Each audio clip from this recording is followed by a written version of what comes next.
At the break of dawn on April 15, 1912, 10 men stepped into history, not only as survivors of the Titanic, but as figures shrouded in controversy. Their escape from death was anything but ordinary.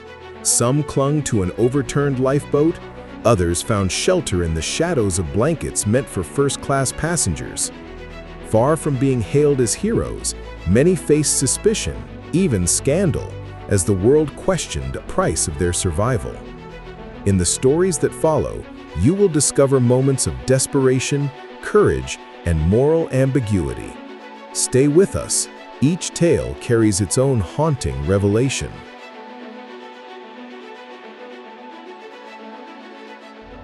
Joseph Bruce Ismay, 1862 to 1937. Joseph Bruce Ismay was an English businessman, chairman, and managing director of the White Star Line, who became a central figure in one of the most dramatic events of the 20th century, the sinking of the Titanic. Born in 1862, Ismay inherited his family's shipping enterprise. His father, Thomas Ismay, had founded the White Star Line, and upon his death, J. Bruce Ismay assumed leadership of the company. Under his direction, the firm developed an ambitious vision: the construction of 3 massive ocean liners, the Olympic, the Titanic, and the Britannic.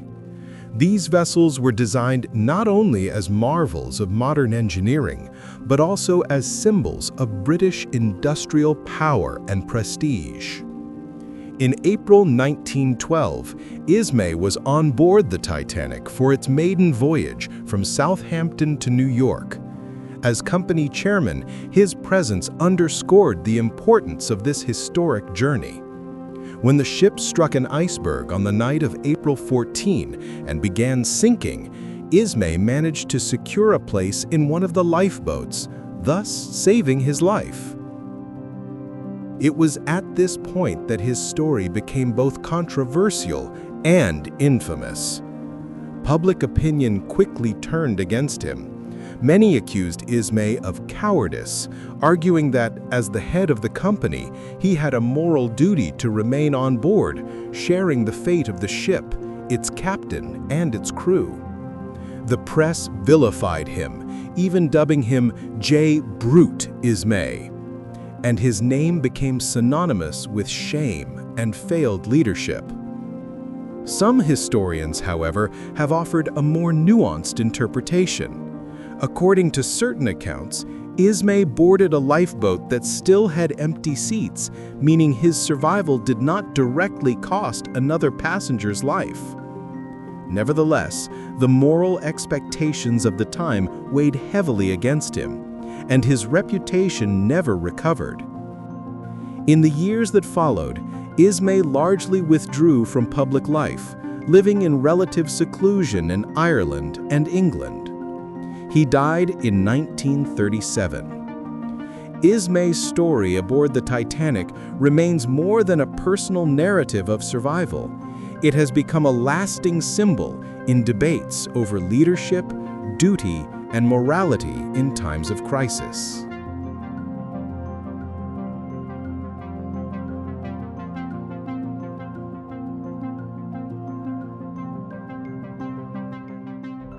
Sir Cosmo Edmund Duff-Gordon, 1862 to 1931. Sir Cosmo Edmund Duff-Gordon was a British socialite and aristocrat, born into a prominent family whose name became historically linked to the sinking of the Titanic. He was born in 1862 and was active in upper-class British society, known for his involvement in social and sporting circles. Duff-Gordon came from a distinguished Scottish lineage, embodying the traditions of the British aristocracy. In the early 1900s, he married Lady Lucy Duff-Gordon, a notable social figure in her own right. Their marriage and social standing ensured that they were among the Titanic's wealthier and more influential passengers, reflecting the demographics of luxury transatlantic travel at the time. In April 1912, Sir Cosmo and Lady Lucy were aboard the Titanic for its maiden voyage. When the ship struck an iceberg and began to sink, the couple boarded one of the lifeboats. This action sparked considerable public controversy. Many observers criticized them for allegedly prioritizing their own survival over others, as the lifeboat they boarded was perceived as having had space while other passengers faced dire circumstances. The ensuing scandal raised questions about social privilege, responsibility, and morality during crises. Official investigations and parliamentary inquiries examined their actions and ultimately found no legal wrongdoing. Nevertheless, public opinion remained skeptical, and their names became associated with debates over ethics and class in life-or-death situations. In addition to his involvement with the Titanic, Sir Cosmo Duff-Gordon had a notable interest in sports and philanthropy. He was an accomplished fencer and often participated in competitions representing his social circles. Beyond athletics, he supported various charitable causes, particularly those related to health and education, reflecting the social expectations of British aristocracy at the time. Despite the enduring controversies surrounding the Titanic, these aspects of his life demonstrate a more multifaceted personality, blending privilege, social responsibility, and personal interests. After the disaster, Sir Cosmo continued to live a relatively active social life with his family, but the shadow of the Titanic tragedy lingered. He died in 1931, leaving a legacy intertwined with both social status and one of maritime history's most infamous events.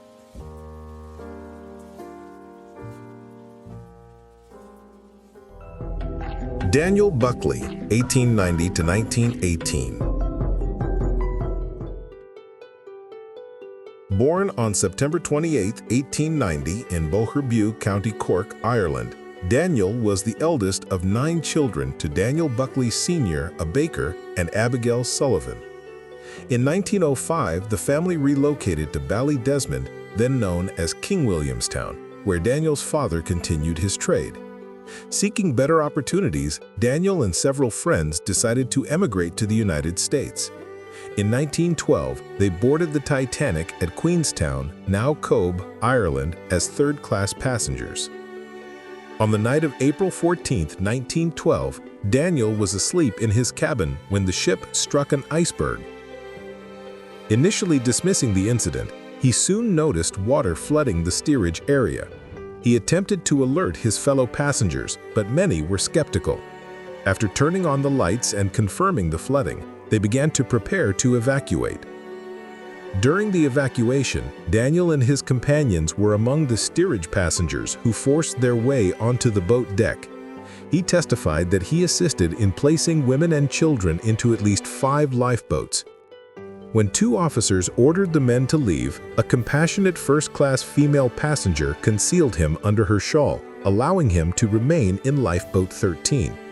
He believed this woman to be Madeline Astor, though she was actually in lifeboat 4. After the sinking, Daniel was rescued by the RMS Carpathia and later disembarked in New York City. After obtaining U.S. citizenship, Daniel enlisted in the U.S. Army during World War I. He served with the 69th Infantry Regiment, known as the Fighting Irish. Tragically, on October 15, 1918, he was killed in action during the Meuse-Argonne offensive in France, less than a month before the war's end. Daniel Buckley is remembered for his remarkable survival of the Titanic disaster and his subsequent sacrifice during World War I.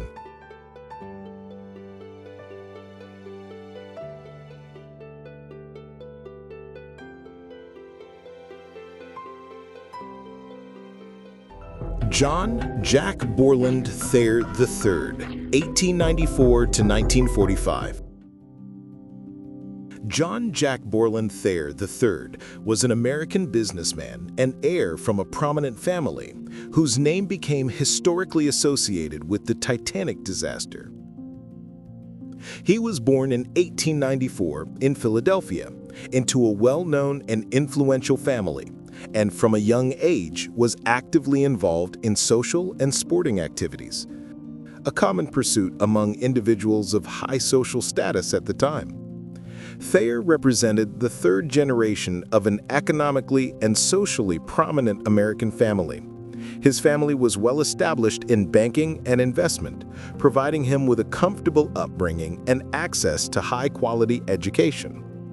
In April 1912, Jack Thayer was aboard the Titanic for its maiden voyage, traveling with his mother, Marion Thayer, and father, John Borland Thayer III. During the disaster, Marion Thayer got on lifeboat N4, while Jack and his father remained on the ship. When the ship sank, Jack jumped into the water and then managed to climb onto an overturned collapsible lifeboat, thereby saving his life. His father, John Borland Thayer III, perished in the tragedy. Unlike some other wealthy passengers, the Thayers' survival did not become a source of scandal. Jack's survival was not due to an organized evacuation, and his mother was on a legitimate lifeboat.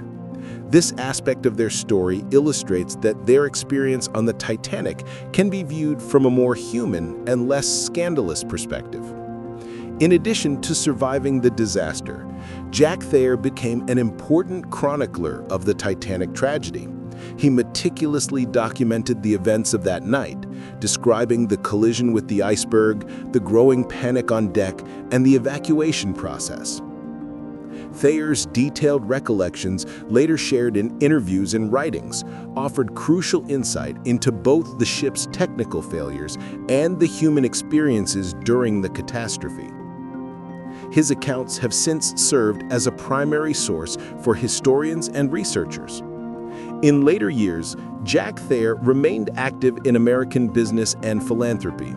He continued to participate in sports and social activities, building a legacy that combined personal achievement, family stability, and social responsibility. However, he never fully recovered from the trauma. In 1945, he died by suicide, an event likely triggered by the deaths of his son in the war and his parents.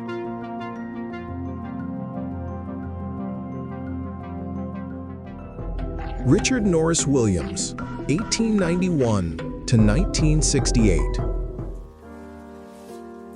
Richard Norris Williams was an American businessman, athlete, and survivor of the Titanic, whose experiences aboard the ship became a defining moment in his early life.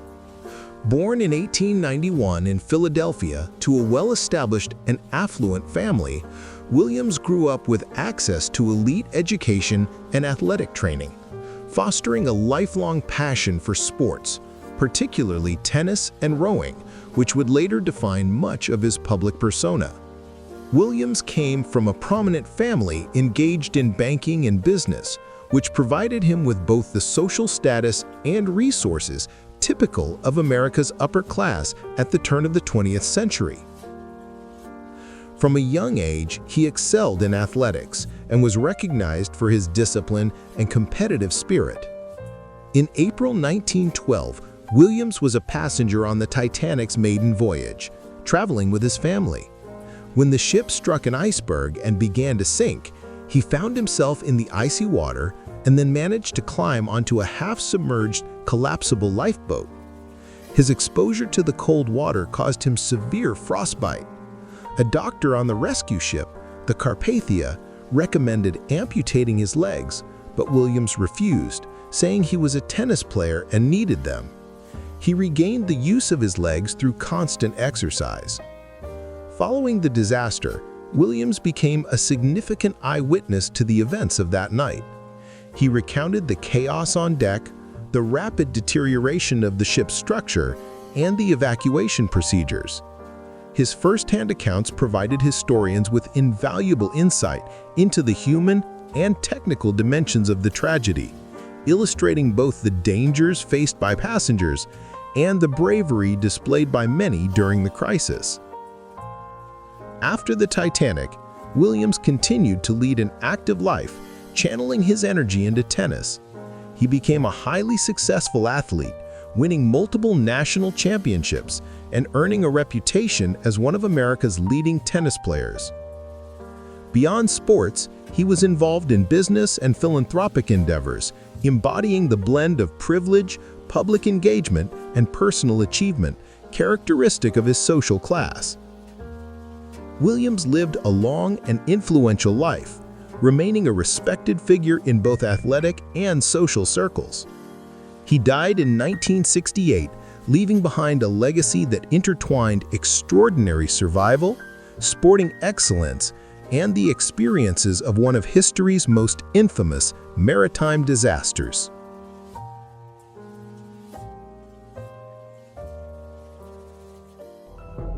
August Johannes Abrahamsson, 1892 to 1961. August Johannes Abrahamsson was a Finnish immigrant and survivor of the Titanic disaster, whose life reflected both the struggles and resilience of early 20th century migrants. He was born on July 15, 1892, in Dalsbrook, Finland, into a modest family. Like many young men of his generation, he sought better opportunities abroad and eventually planned to settle in the United States, where one of his brothers had already established himself.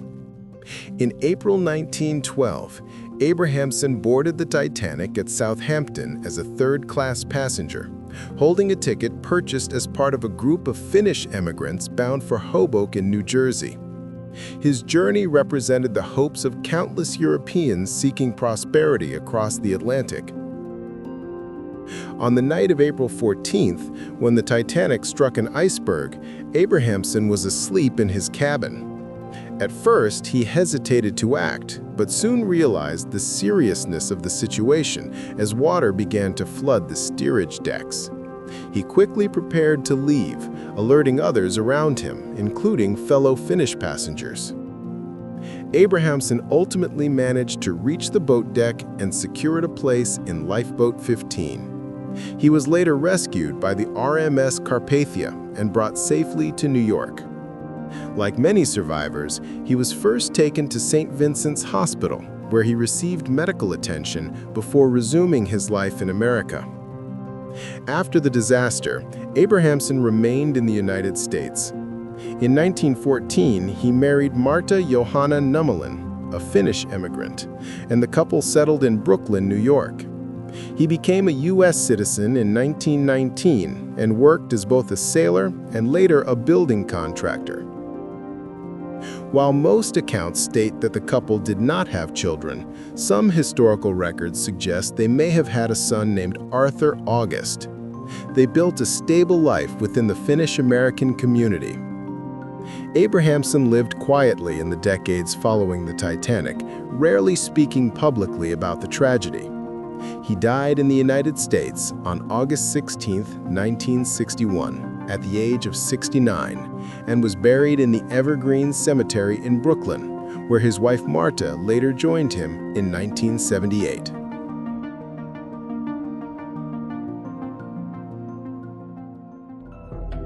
William Ernest Carter, 1875 to 1940. William Ernest Carter was an American millionaire and socialite. Born in 1875 into a wealthy and influential family. Carter enjoyed all the privileges of elite education, social connections, and a comfortable upbringing, which positioned him firmly within the upper echelons of American society at the turn of the 20th century. Carter's family was well established in business and finance, providing him with both the resources and social status typical of America's elite. From a young age, he was involved in sports and recreational pursuits, demonstrating a lifestyle characterized by activity, competition, and engagement with prominent social circles. In April 1912, William Ernest Carter boarded the Titanic for its maiden voyage with his family. As a display of their wealth, the family brought their new 25-horsepower Renault automobile aboard, which was stored in the ship's forward cargo hold. When the ship struck an iceberg and began to sink, a dramatic scene unfolded. His wife, Lucille, and their two children, Lucille and William II, successfully got into Lifeboat 4. Meanwhile, William Ernest Carter himself managed to survive by boarding collapsible Lifeboat C, one of the last boats to leave the sinking ship. This separation during the chaos highlights that while the entire family was fortunate enough to survive, their escape was not a single coordinated effort. Following the disaster, Carter's story became part of the broader historical record of the Titanic, though he did not gain the same level of public attention as figures such as J. Bruce Ismay or Sir Cosmo Duff-Gordon. His first-hand experience nevertheless reflected the dangers faced by passengers and the human drama of the sinking, contributing to the collective understanding of the event. In the years after the Titanic, Carter continued to live an active life, engaging in business, social affairs, and charitable work. His life embodied the privileges and responsibilities of America's upper class, balancing personal achievement, public visibility, and philanthropic endeavors. He died in 1940, leaving behind a legacy linked to both elite social life and one of history's most infamous maritime tragedies.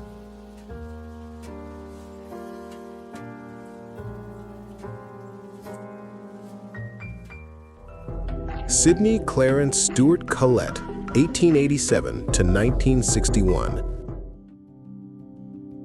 Sidney Clarence Stuart Collett was an English passenger and survivor of the Titanic disaster, whose life reflected both the risks of early 20th century travel and the resilience of those who endured the tragedy. He was born on June 8, 1887 in Hampstead, London, into the family of Mauby Ernest Collett and Anne Pinfold Casely.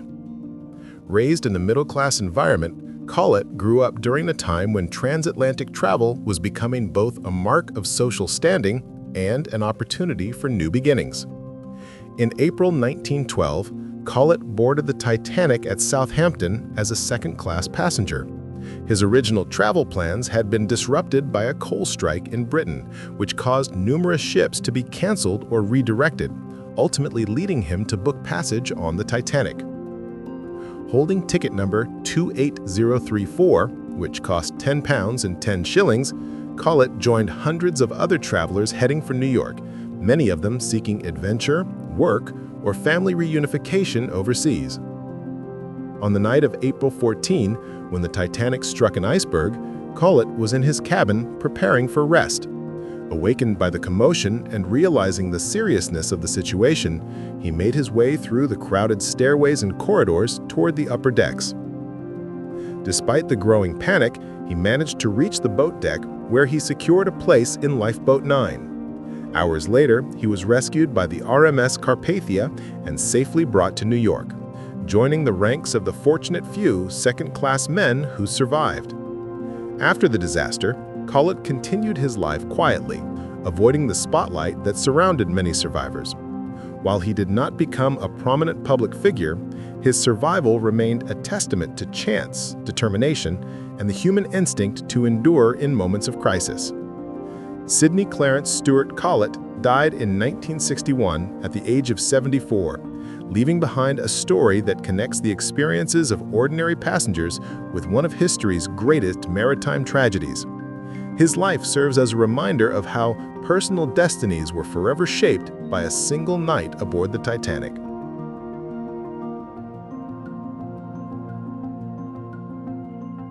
Mauritz Håkan Björnström-Steffansson, 1883 to 1962.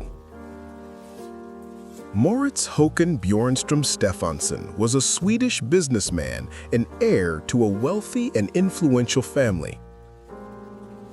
He was born in 1883 in Sweden and grew up in a prominent household which provided him with an elite education, a high social status, and a comfortable upbringing.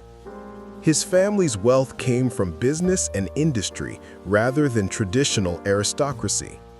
Björnström-Steffansson's family was prominent in business and industry, giving him the resources and opportunities associated with high social standing. From a young age, he was engaged in sports and cultural activities, demonstrating discipline and a commitment to charitable interests, which later reflected his role in society. In April 1912, Björnström-Steffansson was a passenger on the Titanic's maiden voyage. When the ship struck an iceberg and began to sink, he actively helped other passengers, particularly women and children, get into lifeboats. He himself secured a place in one of the last lifeboats to be launched, Lifeboat D. Unlike some other high-profile survivors, his rescue did not provoke scandal or public criticism, as his actions demonstrated courage and a willingness to help others during the crisis. In addition to surviving the disaster, Björnström-Steffansson played a notable role in documenting and preserving the history of the Titanic. He provided detailed accounts of the events on board, describing the collision with the iceberg, the ensuing panic, and the evacuation procedures. His observations offered valuable insight into the behavior of passengers and crew during the crisis, as well as the challenges faced in organizing the lifeboats. His testimony was considered one of the most reliable and accurate, and it has since served as an important source for historians and researchers, contributing to a deeper understanding of the human experiences and logistical difficulties of the tragedy. After the disaster, he continued to lead an active life, engaging in business and philanthropic activities. His life reflected a blend of privilege, social responsibility, and personal achievement. Björnström-Steffansson died in 1962, leaving a legacy connected both to European elite life and one of the most infamous maritime tragedies in history.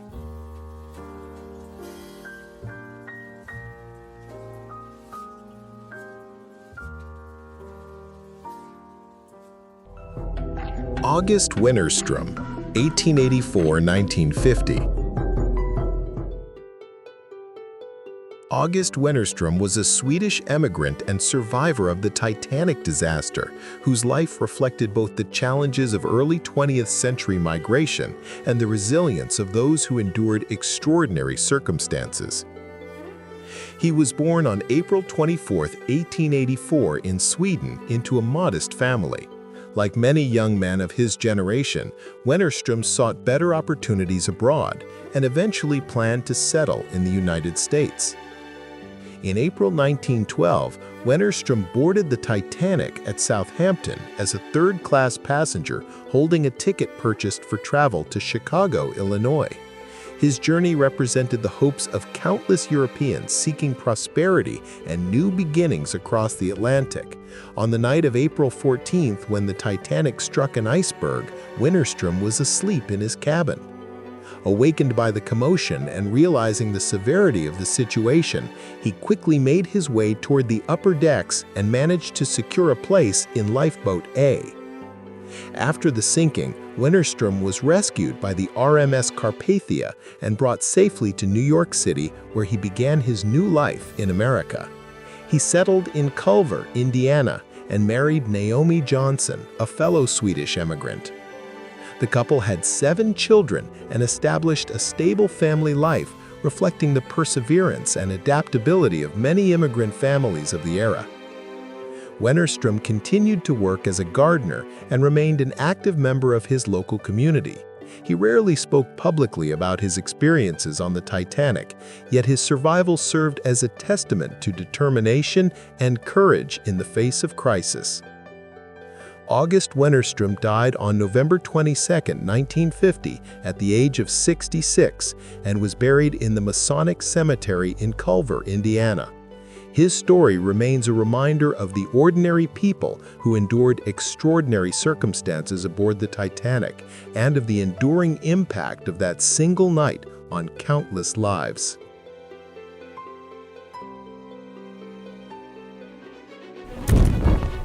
Thanks for watching until the end. Don't forget to like the video and subscribe to the channel. It really motivates me to keep creating more content.